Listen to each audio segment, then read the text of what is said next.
ndị ọgaranya niile egburu ụmụazị kịta na-egbu nene ha anya n'azụ.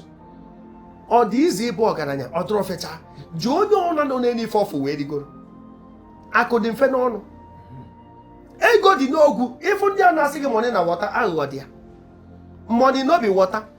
Ife dị mma ada adị fecha nweta maka onye ọ na-achọrọ ya. Ife dị mma ị yatara ya afọ. Ụdị afụfụ ị tara ya egosi ka ị ga-esi wee chekwa ife ha dị mma ma ị nweta ya. The level of your suffering will enable you to manage your blessing. Ka m sụọ ya n'oyibo. Otu a ka ọ dị. O kwesịrị na ị na-achọ ife dị mma ịgbado anya, ị na-achọ ife dị mma ịkwụba aka ọtọ. Success ada abịa by crime, ọ na-abịa by sincerity. Ya mere ihe dị na ezi afa anyị na-ekwu okwu ya bụ ịkwụba aka gị ọtọ. Ọganiru gị bụ iwu ka ọ bụ. Akwụkwọ nsọ kwuru ya na Aịzaya 3:10. Tupu akwụkwọ nsọ abịa, ndị gboo na-eti ya n'ọrụ na ịkwụbara aka gị ọtọ. Ọ ya ka m ji wee sị na otu ọrụ onye dị ndị agbata obi ya ma dịka nsi wee na-ekwu na mbụ na onye ọbụla chọrọ onye na-ekwu eziokwu. Ụlọ ọrụ ọbụla chọrọ onye na-ekwu eziokwu. Ụlọ akwụkwọ chọrọ ndị na-ekwu eziokwu.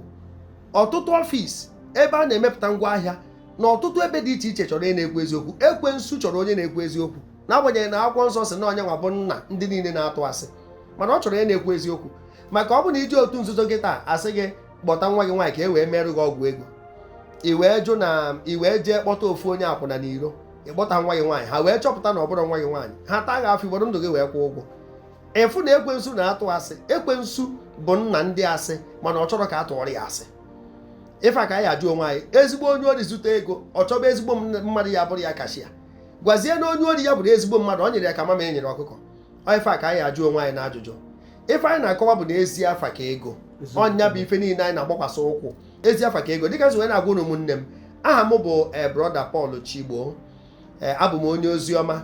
Ana m azụkwa ahịa, na-eme ọtụtụ ihe dị iche iche, na-emekwa ife dị na ile ana ya na ịlụgasịrị ndị mmadụ ụlọ na ọtụtụ ife ndị ọzọ anyị na-eme enyegasịrị obodo aka bụ ezi ihe. Ife ọbụla dị njọ anyị na-achara ya na-ayọ Chineke amara.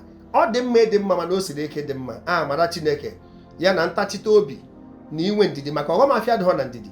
I nwere ana ndidi n'ife ọ n'ime ma afịa ya aghọghị. Gosi m onye afịa ghọrọ ka m gwa gị ebe ọ gafere ndidi. N'ikpeazụ, ndụmọdụ niile anyị nyere bụ ka e wee kwalite asụsụ Igbo, ka a kwalite omenala Igbo, ka e were njem ndị Igbo na-aga, ka Igbo ghara abụ n'ife merụ nchefu, ife ndị oyibo na-akpọ extinction. Ka anyị ghara abụ n'ife anyị emechezọ a na-asị na e nwere ndị a na-akpọbụ ndị Igbo. O kwesịghị ka ọ dị otu a. Ọkụ ndị nna nna anyị nwere nye anyụkwa n'anya n'aka.